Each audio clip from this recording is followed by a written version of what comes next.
Hello United boys, welcome back to the channel. शर्म आनी चाहिए भाई हमारी मैनेजमेंट को जिस तरीके से हम ट्रांसफर विंडो को जाने दे रहे हैं। बट आज मैं लाया हूं आपके पास कुछ ट्रांसफर न्यूज़, कुछ यहाँ अभी के लिए, कुछ समर्स के लिए, कुछ बहुत कुछ है उससे रिलेटेड, उसको डिस्कस करेंगे। साथ ही साथ भाई क्या आनी चाहिए शर्म हमारे लेजेंड्स को, क्योंकि जिस तरीके से उन्होंने लिसांड्रो मार्टिनेज को इंसल्ट किया है, अब्यूज किया है निकी बट और पॉल स्कोल्स में, उसके बारे में बात करनी बहुत ज़रूरी है। उस पे मैं तुम्हारी ओपिनियन ज़रूर लेना चाहूँगा, तो उसको ध्यान से सुन के मेरे को बताना। कैरिक के अराउंड काफ़ी कुछ आ रहा है, उसको देखेंगे, प्लस यूनाइटेड के अराउंड जो भी कुछ आ रहा है उसको देखेंगे। आई होप आपको वीडियो पसंद आएगी तो प्लीज़ लाइक, सब्सक्राइब, हाइप करके अपना सपोर्ट ज़रूर दिखाना और कमेंट करके अपने थॉट्स ज़रूर बताना। मैं तुम्हें एक चीज़ पहले कमेंट करके बता देता हूँ, इस चीज़ पे कमेंट देता हूँ कि तुम्हें शर्म आने की ज़रूरत नहीं है। मुझे पता है तुम यूनाइटेड को सपोर्ट करते हो, बट जिस तरीके से तुम सपोर्ट कर रहे हो भाई ऐसे क्लब को जो तुम्हारे साथ इतना गंदा बिहेव कर रहा है, जिस तरीके से वो रन किया जा रहा है, hats off to you, to every United supporter. भाई अभी सलाम है तुम्हारे को। और मैं तुम्हें बता रहा हूँ भाई, इस चैनल पे हम बहुत ज़्यादा कवर करेंगे यूनाइटेड की न्यूज़। और जैसे कि कल आने वाली है आपके पास मैनचेस्टर सिटी और जो यूनाइटेड का में गेम है मैनचेस्टर डार्बी का प्रीव्यू, उसके बाद वॉच अलॉन्ग, और उसके बाद संडे को होगी बहुत ही एपिक स्ट्रीम्स।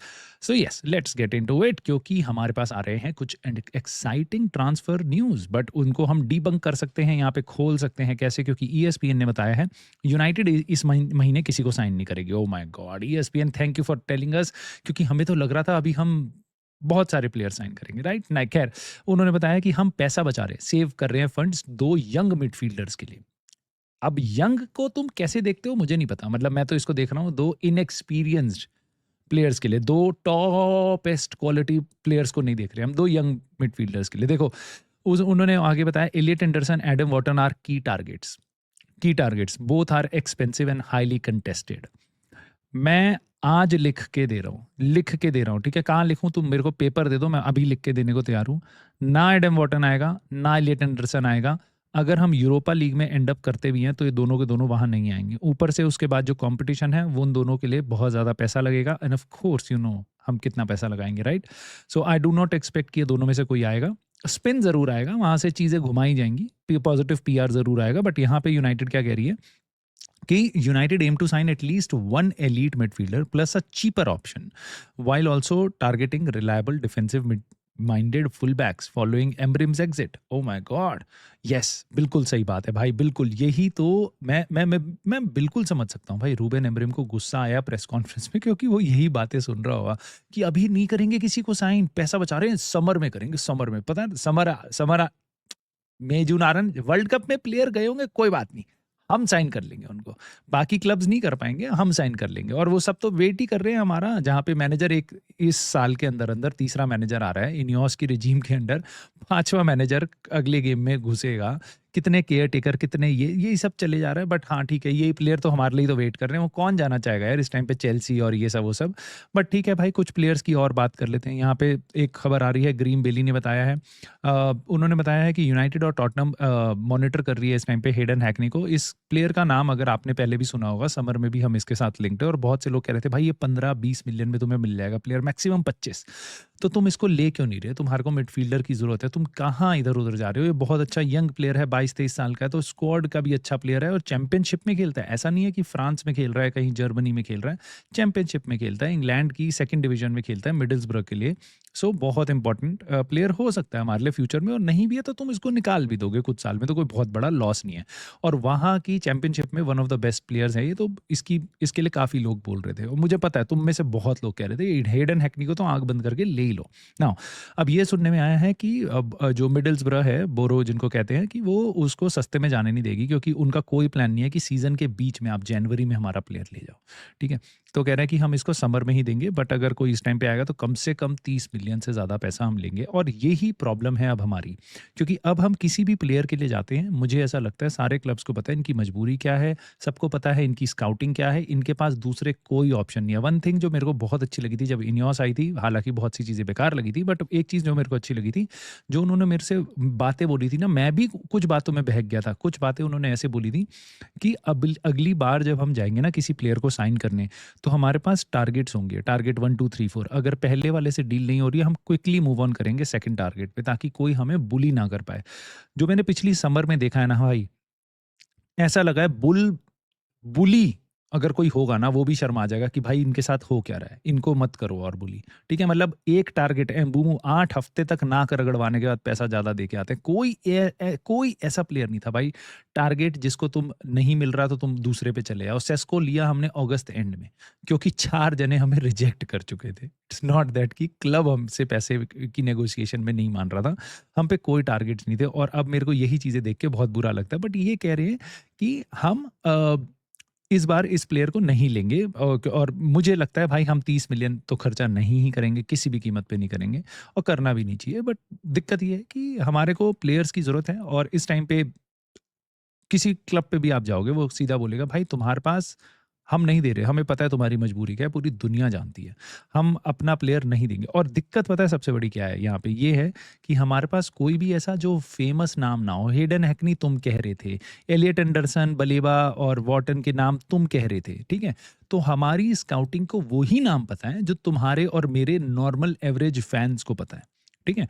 तो इनके स्काउट के पास कोई Elliot Anderson, next Adam Wharton, next Hayden Hackney, इनके नाम नहीं है कि जिसको तुम 19 साल की 20 या 21 साल की एज में ले आओ और जो हमारी टीम में खेल ले, समझ रहे हो, या कम से कम बेंच पे बैठ जाए। तो या तो ये एकेडमी के लिए 16 साल के लड़के ही साइन करेंगे, 18 साल के, 16-18 साल के, या ये सीधा फिर 26 साल का कूनिया साइन करेंगे। बीच में इनकी स्काउटिंग एकदम डेड है, तो वो देख के बुरा लगता ही है भाई। बट उसके बियॉन्ड एक खबर ये भी आ रही है भाई, टीम टॉक में डिस्कस हुआ है ना, एंड ऑफ कोर्स भाई ये दीज आर रूमर्स हो सकते हैं, मैं आपको बताता हूँ इस पे मेरी क्या राय है। एलेक्स स्कॉट बोर्नमथ का प्लेयर है, इसके बारे में हमने पहले भी बात करी है। यूनाइटेड और सिटी कह रहे हैं कि उस पर नज़र रख रही है, लेकिन 22 साल का जो प्लेयर है वो समर में मिल जाएगा थोड़ा सा रिड्यूस प्राइस पे, और उसका 2 साल का कॉन्ट्रैक्ट बचा है। बट एस्टन विला और टॉटनम भी इंटरेस्टेड है, सो देख रहे हैं, क्योंकि बोर्नमथ उसको नई डील देना चाहती है क्योंकि उसके 2 ही साल बचे हैं कॉन्ट्रैक्ट के। ना ऐसी खबर सुन के मेरे को ऐसा लगता है कि मे बी यूनाइटेड इस प्लेयर को इस टाइम पे नहीं देख रही है। बट बहुत बड़ा बट, शायद शायद जब इसकी डील हो रही है तो उसका एजेंट ये खबरें फैला सकता है, यूनाइटेड को यूज़ कर सकता है। एंड सिमिलरली वो बहुत से और क्लब्स को यूज़ कर रहे हैं जो एक्टिव हैं एक्चुअल में। हम तो इनएक्टिव हैं बट बाकी लोग एक्टिव हैं। सिटी कर रही है बिजनेस, एस्टन विला कर रही है, टॉटनम कर रही है, सारे क्लब बिजनेस कर रहे हैं, तो उनका नाम लिया जा रहा है ताकि आप अपने क्लब पे, बोर्नमथ पे प्रेशर बना पाओ। अगर आप ऐसी खबरें लीक कर दो तो आप प्रेशर बना पाते हो बोर्नमथ पे कि भाई हमारे मेरा प्लेयर जो है ना उसको उसको बढ़िया कॉन्ट्रैक्ट दे, उसको और सैलरी दे, वरना हम तो गए भाई। बहुत सारे क्लब्स हैं, देख रहा है। तो इस टाइम पे यूनाइटेड का नाम फेंक दिया जाता है। बाकी मेरे ख्याल से बोर्नमथ को भी पता होगा हम साइनिंग वाइनिंग नहीं कर रहे हैं, जनवरी में बहुत ठंड होती है तो हमारे बहुत मुश्किल, विंटर मार्केट बहुत मुश्किल होती है हमारे लिए। बाकी सब कर लेते हैं, हमारे लिए बहुत मुश्किल होती है। आई थिंक उनको पता होगा। खैर एंडी मिटन आके भाई, एंडी मिटन से तो मेरा दिल उठ गया भाई, कितनी बार आके बस ये इनियोस की तारीफें करे जा रहा है, पॉजिटिव जो उसने गाथाएं बांध दी है ना कि कितना बढ़िया सिचुएशन में है यूनाइटेड और आगे आने वाले टाइम में इतनी बढ़िया बढ़िया चीज़ें बता रहा है। ये कह रहा है कि United want a proper sporting director model where players are signed by the club rather than the manager to avoid costly rebuilds. जब मैनेजर चेंज होगा या टाइटल कोच चेंज होगा तो बार बार रीबिल्ड ना करना पड़े, इसलिए हम स्पोर्टिंग डायरेक्टर का मॉडल चेंज कर रहे हैं ना। इससे मेरे को ना 2 चीज़ें समझ आ रही हैं। पहला तो ये, या तो इस कहानी को ये अभी निकाल रहे हैं और धीरे-धीरे ये कह देंगे, हम पहले तो ये सोच रहे थे अब स्पोर्टिंग डायरेक्टर ही चेंज कर दिया तो जेसन विल्कॉक्स को ही उड़ा देंगे। दूसरी कहानी ये भी हो सकती है कि ये इस तरीके से बता रहे हैं, कुछ 1-2 चेंजेस करेंगे और कहेंगे देखो हम पहले ऐसा नहीं कर रहे थे बट अब ऐसा कर रहे हैं। इन्होंने शुरुआत से ऐसा ही किया, कभी अच्छा काम नहीं किया। इनियोस क्या, ग्लेज़र्स क्या, पूरी ग्लेज़र टैक्टिक है भाई। शुरू से लेके एंड तक बस सब कुछ बर्बाद करते चलो, कुछ पैसा ना ढंग से लगाओ क्लब में, क्लब को खोखला करते रहो, लेकिन बाद में आके कह दो ओहो हो पिछले 2 साल से ये गड़बड़ कर रहे थे, अब हमने ए गड़बड़ कर रहे थे, अब बी कर दिया हमने। उसके 2 साल बाद ओहो बी काम नहीं कर रहा था, सी करेंगे।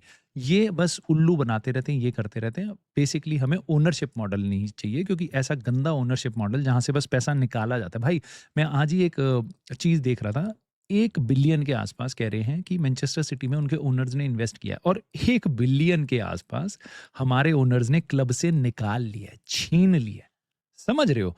एक तरफ सारे क्लब्स भाई 2-200 300-300 मिलियन ओवर द ईयर्स, सारे के सारे क्लब्स भाई जिनके नाम तुम जानते हो ईपीएल वगैरह में, सब में उनके ओनर्स इन्वेस्ट करते हैं, हमारे निकालते हैं। सो हमें सर्टेनली स्पोर्टिंग डायरेक्टर के मॉडल की चेंज की जरूरत नहीं है, ओनरशिप के मॉडल की चेंज की जरूरत है। और बातें तो सुनो कैसी है, to prevent another 200 million overhaul.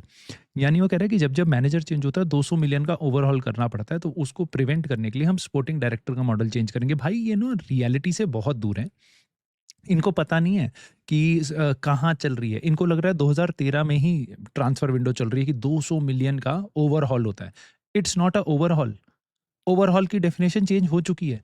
Liverpool ने किया है, जो किया है वो उसको कहते हैं ओवरहॉल। स्क्वाड को ओवरहॉल किया है, ठीक है? 450 मिलियन लगे हैं उसमें, ठीक है? 200 million is a standard transfer spend.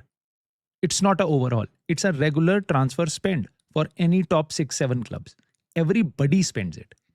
Chelsea उससे ज्यादा करती है, आर्सेनल, लिवरपूल, मैनचेस्टर सिटी साले साल में 2 बार करते हैं वो लोग, ठीक है? जनवरी में भी और उसके बाद समर में भी। सो ये बोल रहे हैं 200 मिलियन, ये वो भी बचा रहे हैं और कह रहे हैं कि इतना ज्यादा खर्चा है, ओवरहॉल है। अबे उसको ओवरहॉल नहीं कहते, उसको बस एक छोटा सा स्पेंड कहते हैं, ठीक है? उसको इन्वेस्टमेंट कहते हैं। भाई मार्क ओडगर ने बताया है कि देखो ग्लेजर्स, अब लोग बोल रहे थे ओनरशिप मॉडल की चेंज की बात कर रहे हैं, बट इसके साथ मुझे पता है आप लोगों में बहुत होप्स है, उत्साह है कि काश हमारा ओनरशिप मॉडल चेंज हो, बट मैं आपके को एक कंसर्न बताता हूँ जो मेरे को दिख रहा था, जो मेरे का आपके सामने लाना बहुत ज़रूरी था। वो ये था कि देखो जो ड्रैग अलोंग क्लॉज है वो अगस्त से स्टार्ट हो चुका है। इसी अगस्त से पिछले समर में स्टार्ट हो चुका है, ठीक है? उसके बाद क्या है कि इस टाइम पे शेयर की वैल्यू यूनाइटेड के 16-17 डॉलर के आसपास है, बट रैटक्लिफ ने खरीदा था 33 डॉलर में। फ़रवरी 2027 यानी अगले साल ऑलमोस्ट इस टाइम 13 महीने बाद तक ड्रैग अलोंग क्लॉज़ वैलिड है। तो कोई भी अगर बायर खरीदने आएगा यूनाइटेड को, उसको डबल प्राइस देना पड़ेगा। मार्केट में देखेगा इस शेयर का प्राइस है $16, $17, लेकिन ग्लेज़र्स और रैटक्लिफ ने जो डील करी थी वो $33 पे करी थी, तो उनको $33 का प्राइस देना पड़ेगा, तो डबल वैल्यूएशन देनी पड़ेगी। I don't think so this is a very bad thing to be honest, क्योंकि हम जब देख रहे हैं 4-5 बिलियन, जब आप स्पोर्ट्स टीम खरीदते हो तो आपको वैल्यूएशन आप कोई इन्फोसिस का शेयर नहीं है कि उसको आप डबल में नहीं खरीदोगे, नहीं, स्पोर्ट्स टीम को महंगे महंगे पे भी खरीदा जाता है। बट ये कंसर्न है कि कोई भी बायर जो होगा वो कहेगा भाई इसकी वैल्यू 16 है, ये मांग रहे हैं 33-34, तो मैं कैसे कर लूँ? ऊपर से फिर डेट वगैरह सब कुछ क्लियर करना पड़ेगा। तो इसके लिए तो भाई हमें, आपको पता है कहाँ से कोई आना चाहिए, आप मुझे बता सकते हो कहाँ से, कौन सी कंट्रीज से आपको लगता है ऐसा कोई ओनर आ सकता है? खैर, निकी बट, भाई ये बहुत इंपॉर्टेंट है, इसको ध्यान से सुनना। निकी बट ने बोला है कि भाई हालैंड और मार्टिनेज के बारे में बात कर रहे थे, तो कह रहे थे कि यार मैं बहुत कंफर्टेबल हूँगा अगर कि या तो डीलिट और मैगवायर आ जाए, ठीक है, डीलिट आ जाए, क्योंकि हालैंड, निकी बट के वर्ड्स हैं भाई ये, कि वो लिसांड्रो मार्टिनेज के आगे, मतलब लिसांड्रो मार्टिनेज को वो उठा लेगा और भाग भाग लेगा, मतलब he would just pick him and run, ठीक है? इसको देख के पॉल स्कोल्स हंस रहा है और पॉल स्कोल्स उसके बाद बोलता है कि भाई he would throw him into the net after he scores the goal. ये हैं तुम्हारे लेजेंड्स। क्या बोलूं मैं इनको, लेजेंड बोलूं? Do they deserve to be called legends? Do they deserve to be called players? छोड़ो यूनाइटेड के प्लेयर्स, इनको प्लेयर्स बोलने लायक भी हैं ये लोग? ये इस तरीके से बेइज्जती कर रहे हैं तुम्हारे अपने एग्जिस्टिंग प्लेयर्स की। कुछ दिन पहले कैप्टन बना था, ही इज, उससे ज्यादा पैशनेट बंदा इन दोनों का पैशन, ठीक है, मिला दूं ना तो भी लिसांड्रो मार्टिनेज का 20% पैशन नहीं बनता जो यूनाइटेड के लिए वो इस टाइम पे फाइट करता है, ठीक है? उसके लिए बात कर रहे हैं। और ये तो है घोपड़ू, जिनको कुत्ता भी नहीं पूछता, कुत्ता भी नहीं पूछता, ठीक है? इसको तो पूछते हैं, इसको तो मानते हैं लोग, पेप गार्डियोला को। एफए कप में एरिक टेन हाग के अंडर जब हमने मैनचेस्टर सिटी को बीट किया था, तो पेप गार्डियोला ने बोला था भाई लिसांड्रो मार्टिनेज के लिए अलग से, Lisandro Martinez top 5 centre backs on the in the world, top 5 centre back Pep Guardiola बोल रहा है, कह रहा है he made the difference on this game by playing passes through our defence. And I remember this भाई, Pep Guardiola की City के against he Amad Diallo के गोल तुमको याद है, बट उसके पासेस सारे लिसांड्रो मार्टिनेज के आते थे ऊपर से उड़ के। लिसांड्रो मार्टिनेज, हैरी मैग्वायर, अगर तुम इसको खिला दो ना तो ये खुश हो जाएंगे। क्यों? क्योंकि ही इज वेरी, अबे स्पीड का डिफरेंस पता है हालैंड और मैग्वायर की? भाई लिसांड्रो मार्टिनेज की बेइज्जती मेरे से बिल्कुल बर्दाश्त नहीं हो रही, तुम्हें कैसा लग रहा है मुझे प्लीज बताना। बट ये देख लो भाई, ये टोपलू लगते हैं मेरे को तो, इंडिकेला, कुछ कुछ इनकी न्यूज़ सही आई थी, बट उसके अलावा तो ये भाई एकदम ही कचरा निकाल रहे हैं। अभी देखो फिलहाल इन्होंने क्या निकाला है कि Michael Carrick training session have blown United players mind. Now मैं पहले ही बताया था, इंडी केला रिपोर्ट कर रहा है, कोई बड़ी बात नहीं है, इनको किसी ने खबर दी हो। खबर कौन देगा? जेसन विलकॉक्स या उसका स्टाफ या कोई भी और यूनाइटेड का। एक्चुअल में पता है क्या है इंडिकेला, यू नो व्हाट, कि अभी बहुत ही सही मूड हो गया प्लेयर्स का। अब एक्चुअल में क्या है वो उसका नहीं, बट उनको खबर मिलेगी तो वो छाप सकते हैं, राइट? कि हमें यूनाइटेड में किसी ने, अंदर के बंदे ने बताया है कि मूड अच्छा है। तो मुझे लगता है ऐसा इस टाइम पे ऐसी खबरें आउटलेट्स को बताई जा रही हैं जानबूझ के, ताकि आउटलेट्स जाके उसको खबर को बताएं हमें इनसाइड इन्फॉर्मेशन है और बहुत अच्छा हो रहा है, बहुत अच्छा हो रहा है, बहुत अच्छा हो रहा है। तो ये खबर क्या है भाई? वो कह रहे हैं कि जो प्लेयर्स हैं, हमारे प्लेयर जो हैं, वो they are hugely impressed with Michael Carrick's methods. Tactical meetings have everyone on high alert. So basically जो उसने टैक्टिकल मीटिंग करी है ना 2 दिन के अंदर-अंदर, प्लेयर्स पगला गए हैं। ठीक है? पगला गए हैं, उनको इतना अच्छा लग रहा है, कह रहा है भाई ऐसे ट्रेनिंग सेशन हमने नहीं देखे। भाई मैं बिल्कुल मान सकता हूँ, अगर डैरेन फ्लेचर ने 20 गेम तुम्हें मैनेज करा था, डैरेन फ्लेचर ने 2 ही गेम मैनेज करे तुम्हारे। और ये कह रहे हैं कि मतलब किस पे इशारा है इनका? पहले बेकार था, या ये भी पूछना चाहिए इनसे जाके कि पहले प्लेयर्स ब्लोन अपार्ट नहीं होते थे, पहले प्लेयर्स इंप्रेस नहीं होते थे रूबन एमरिम से, एरिक टेन हाग से, इनसे माइकल कैरिक और डैरेन फ्लेचर से खुश हो रहे हैं। ओ गॉड यार। एंडी मिटन वापस एक और बात, वो कह रहा है कि रिलायबल सोर्सेज यूनाइटेड के अंदर से द मूड एट कैरिंगटन, ठीक है, हमारे प्लेयर्स का, एकेडमी का, स्टाफ का, has improved this week, a real breath of fresh air. किस पे इशारा है ये इस हफ्ते? क्योंकि इस हफ्ते कुछ दिन तो डैरेन फ्लेचर था, उसके बाद माइकल कैरिक आ गया। ठीक है? इस हफ्ते बहुत अच्छा मूड इम्प्रूव हो गया है। भाई तुम बताओ यार, तुम्हारे को क्या लगता है? क्यों कर रही है यूनाइटेड ऐसा? क्यों किसको चाहिए ये पॉजिटिविटी? किसको चाहिए पॉजिटिविटी? और मैं तुम्हें बता रहा हूँ, तुम्हारे आस-पास बहुत से फ्रेंड्स होंगे, जो फैन्स होंगे, वो खो जाएँगे इन चीज़ों में। उनको लगेगा सही में हम बहुत इम्प्रूव कर रहे हैं, पहले गड़बड़ चल रही थी। ओवरलैप पे भाई रॉय कीन ने बहुत अच्छी बात बोली, मेरे को बड़ी सही लगी। उसने उसने क्वेश्चन किया कि भाई जॉनी एवंस को वो अपने स्क्वाड में लाया। 2 हफ्ते पहले भाई जॉनी एवंस बीच पे घूम रहा था। उससे पहले वो यहाँ का लोन मैनेजर था, देख रहा था प्लेयर लोन पे जाएँगे या नहीं जाएँगे, ठीक है? उसके बाद कह रहा है कि अचानक से फ्लेचर उसको जॉब दे देता है। वो आ जाता है, फिर कैरिक आता है, फिर उसको जॉब दे देता है। वो कहता है उसने किया क्या है ऐसा कि he deserves to be in the coaching setup of United. यहाँ पे कुछ लोग जिनको सही में फुटबॉल हिस्ट्री के बारे में नहीं पता, जिन्होंने नहीं देखा होगा उस टाइम पे, और अगर आप यंग हो तो मैं टोटली ओके, मैंने भी जब से फुटबॉल देखा तब से ही देखा, उससे पहले का नहीं देखा, ठीक है? तो मैं आपको कॉन्टेक्स्ट के लिए बता दूँ, अगर आपको कोई ये कहता है जॉनी एवंस यूनाइटेड का लेजेंड है, ब्रिलियंट प्लेयर, ये सब, वो सब, विनिंग मेंटालिटी, ऐसा कुछ भी नहीं है। जॉनी एवंस एकदम तुम्हारा आंद्रे ओनाना इन इन डिफेंस था, ठीक है? एकदम ही रद्दड़ प्लेयर था जब वो यूनाइटेड के में था, ठीक है? मैं तुम्हें अपनी आँखों से देखी हुई बात बता रहा हूँ, ठीक है? मेरी मेमोरी छोटी नहीं है, मैं रील वाली मेमोरी नहीं है, मैं तुम्हें एक्चुअल में जो हुआ है वो मैं तुम्हें बता सकता हूँ। सो उस बेस पे भी नहीं ला रहे, ना इसको कोई पूछ रहा है, ना ही इसको कुछ आता है। बट हमारे यहाँ लाके मेरे को बड़ा अच्छा लगा, रॉय कीन ने कम से कम ये सवाल उठाया, क्योंकि हम तो उठा ही रहे हैं भाई कि भाई क्या क्या कार्टून सा तुमने सेटअप बना दिया, और उसके ऊपर तुम उसको सेल भी कर रहे हो भाई, ये तो तुम ही कर सकते हो भाई। खैर, लास्ट न्यूज़ है हमारी मैनेजर से रिलेटेड भाई, टॉमस ट्यूकल, इसको कहा जा रहा है कि ये बहुत डिमांडिंग है, और उसके पास देखो उस पे बहुत सारी अच्छी चीज़ें हैं, प्रीमियर लीग पेडिग्री है, मेजर ट्रॉफीज़ हैं, और अवेलेबल भी हो सकता है इस समर में इंग्लैंड की जॉब के बाद। तो वो कह रहे हैं कि लेकिन उसका जो डिमांडिंग नेचर है ना, वो क्लैश करेगा किसके साथ? जो मेजर बहुत बड़े लोग हैं, बहुत बड़े भाई फुटबॉलिंग वर्ल्ड में, जिनसे दुनिया थर-थर काँपती है, उमार बराडा, जेसन विल्कॉक्स, उससे इनका क्लैश हो सकता है। ठीक है? तो या तो यूनाइटेड को अपना पूरा स्ट्रक्चर चेंज करना पड़ेगा, या फिर उनको कहीं और देखना पड़ेगा। टॉमस ट्यूकल से बात नहीं बनेगी। और भाई तुम्हारा 2 हफ्ते से चिल्ला रहा था जब से रूबेन अमोरिम गया था कि भाई टॉमस ट्यूकल नहीं आएगा, टॉमस ट्यूकल नहीं आएगा। टॉमस ट्यूकल हर जगह लड़ाई करके बैठा है, पीएसजी में, चेल्सी में, हर जगह इसकी लड़ाई होती है। भाई चेल्सी में 4 महीने नहीं टिक पाया था, लड़का चला गया था वहाँ से भाग के, ठीक है?